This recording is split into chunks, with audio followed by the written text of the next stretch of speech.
बाप, बेटे और रूह कुद्स के नाम से आमीन। मसीह खुदा मेरे अजीज भाइयों, बहनों, बुजुर्गों और प्यारे बच्चों, आज हम रोज़ों के दौरान चौथे जुमे की पाकमास की अक़दस पाक कुर्बानी में शामिल हैं। तो जो रोज़ों के मुक़द्दस अय्याम है, ये हमें खुदा की तरफ वापस लौटने की तलकीन करते हैं। जो रोज़ों के मुक़द्दस अय्याम हैं, ये 40 दिन का रूहानी सफ़र है, जो हमें दावत देता है कि हम अपने गुनाहों को छोड़कर खुदावंद अपने खुदा की तरफ वापस लौट आएं।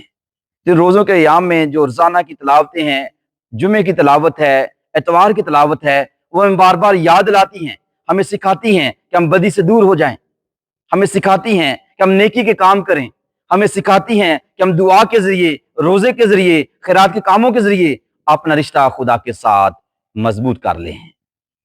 तो जब हम आज की तिलावत की तरफ आते हैं, आज की तिलावतों का जो मरकज़ है, मरकज़ नुक्ता है, वो है प्यार और मोहब्बत।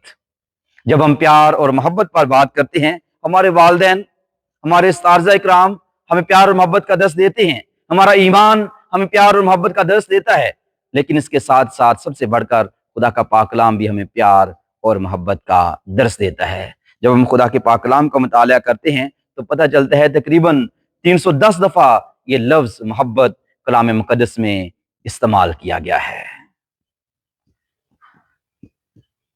जब हम तकवीन की किताब की तरफ जाते हैं, शुरू की तरफ जाते हैं, तो तकवीन की किताब में हम देखते हैं कि खुदा ने प्यार और मोहब्बत के साथ इंसान को अपनी सूरत पर बनाया था।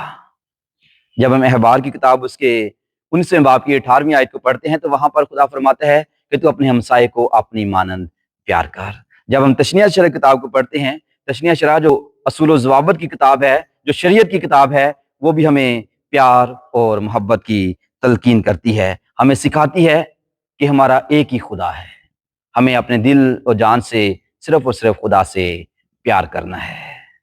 तो जब हम नए अहदनामे की तरफ आते हैं तो नए अहदनामे में भी हम देखते हैं, नए अहदनामे में हम देखते हैं मुक़द्दस मत्ती की अंजील उसके 22वें बाब में, मुक़द्दस मरकस की अंजील उसके 12वें बाब में, मुक़द्दस लूका की अंजील उसके 10वें बाब में प्यार और मोहब्बत का दर्स दिया गया है। जब हम मुक़द्दस यूहन्ना रसूल का ख़त, पहला ख़त उसके 4थे बाब की 7वीं आयत को देखते हैं तो वहाँ पर लिखा है, आए प्यारो, आओ हम एक दूसरे से मोहब्बत रखें, क्योंकि मोहब्बत खुदा से है, और जो मोहब्बत रखता है वो खुदा से पैदा हुआ है और खुदा को पहचानता है। मोहब्बत दरअसल शरीयत की तकमील है। तो जब हम आज की पहली तिलावत तरफ आते हैं, आज की पहली तिलावत हमें सिखाती है कि बदी हमें खुदा से दूर ले जाती है, इसलिए हमें बदी को छोड़ना है और खुदावंद अपने खुदा की तरफ वापस लौटना है। जब हम बदी को छोड़कर खुदावंद अपने खुदा की तरफ वापस लौट आते हैं तो खुदा हमें प्यार करता है और हम पर रहम करके हमें अपने गले से लगा लेता है। तो जब हम आज के अंजील मुक़द्दस तरफ आते हैं, आज के अंजील मुक़द्दस मरकज़ की अंजील उसके 12वें बाब में इसलिए गई है, यहाँ पर प्यार और मोहब्बत का दर्स दिया गया है।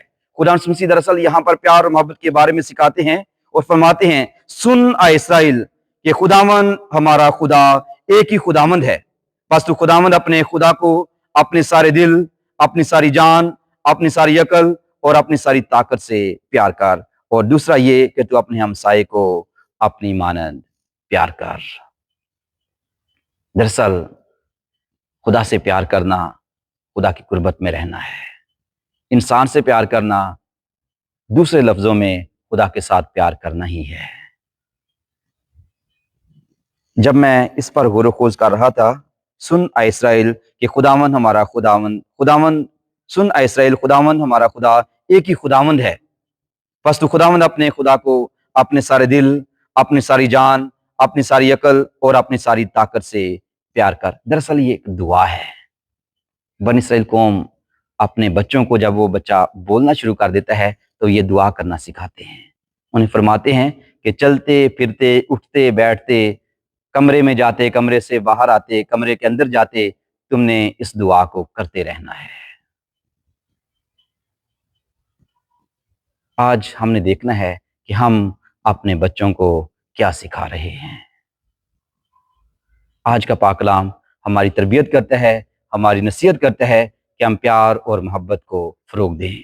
जब हम अपने भाई से प्यार करते हैं तो दरअसल ہم اپنے خدا سے پیار کرتے ہیں۔ اس لیے آج ہم خداوند اپنے خدا سے دعا اور التجا کریں گے کہ پیارا خداوند ہم سب کو اس قابل بنا دے تاکہ ہم سب سے پہلے خدا کے ساتھ اور اپنے ہمسائے کے ساتھ پیار کرنے والے بن جائیں۔ مسیح ہمارے خداوند کے وسیلہ سے آمین۔ باپ، بیٹے اور اس کے نام سے آمین۔